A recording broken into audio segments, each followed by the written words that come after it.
The calculations for a chi-square test for independence. Chi-square tests for independence are used when you have two qualitative variables and you want to see if they influence, have an effect, or are related to each other. The null hypothesis is that the two variables are not related, that is, they are independent. The basic idea of a test for independence is to compare observed sample data in various categories to what you would expect the data to look like if the two variables were not related.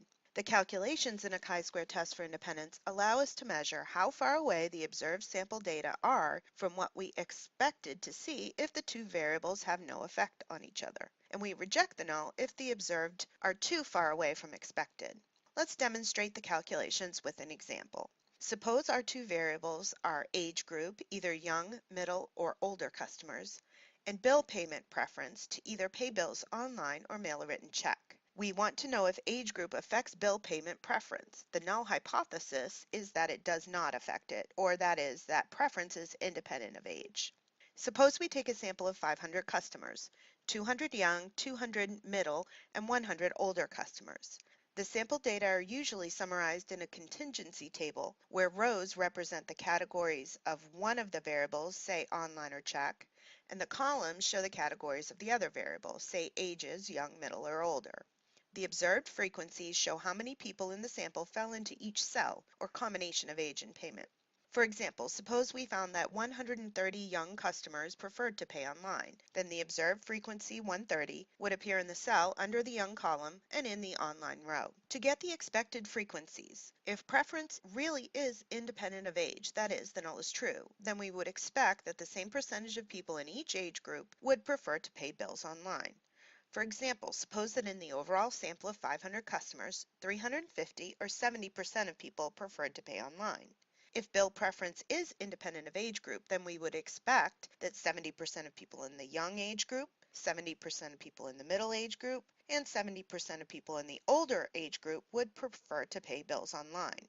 For the young and middle age categories in which 200 people were sampled, we expect 70% of the 200, that is 140 people, to pay online, and 30%, that is 60 of 200, to prefer to mail written checks. For the older age group, we expect 70% of the 100 people sampled, that is 70 people, to prefer to pay online, with the remaining 30 preferring to mail written checks.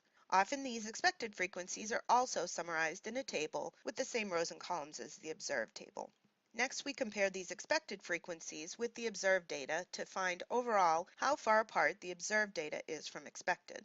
Note, in this example we have 3 age categories and 2 payment categories, so there are 6 observed frequencies, one for each combination of age and payment. For each of these 6 cells, we measure how far away each observed frequency is from each expected frequency by subtracting the two values. This is called the error. For example, for the young age group and the online cell, the observed frequency was 130 and the expected frequency was 140.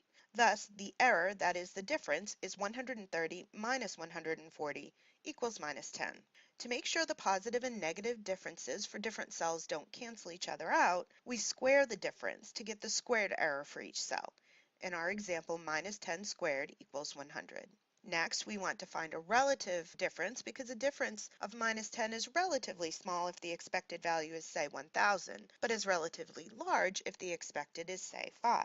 So we divide the squared error by the expected frequency to find the relative squared error, called RSE, for this cell. In our example, we would take minus 10 squared divided by 140, which is 100 divided by 140, or about 0.714. We repeat this process for each category to get a relative square error for each cell, that is, for each combination of age and payment. To find the overall distance between all observed and expected, we sum all of the relative squared errors to get what is called the total relative square error, or total RSE.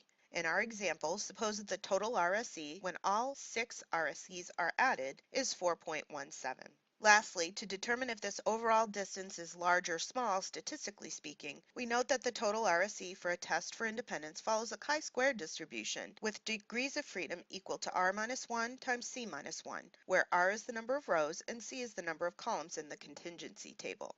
In our example, we had 2 rows and 3 columns, so r equals 2 and c equals 3, so the degrees of freedom is 1 times 2, which is 2. Using this distribution, we can calculate either a critical value or a p-value and determine whether or not there is evidence to reject the null. Using a chi-square table or calculator, the right-tailed critical value for 2 degrees of freedom using a 5% significance level is 5.991. Since our total RSE, the test statistic, was 4.17, we do not reject the null that says the variables are independent because our measure of distance is not larger than the critical value. Alternatively, you could use statistical software or chi-square calculator to compute the p-value of this test, which is the probability that a chi-square with 2 degrees of freedom is larger than our test statistic 4.17. This would yield a p-value of about 0.124.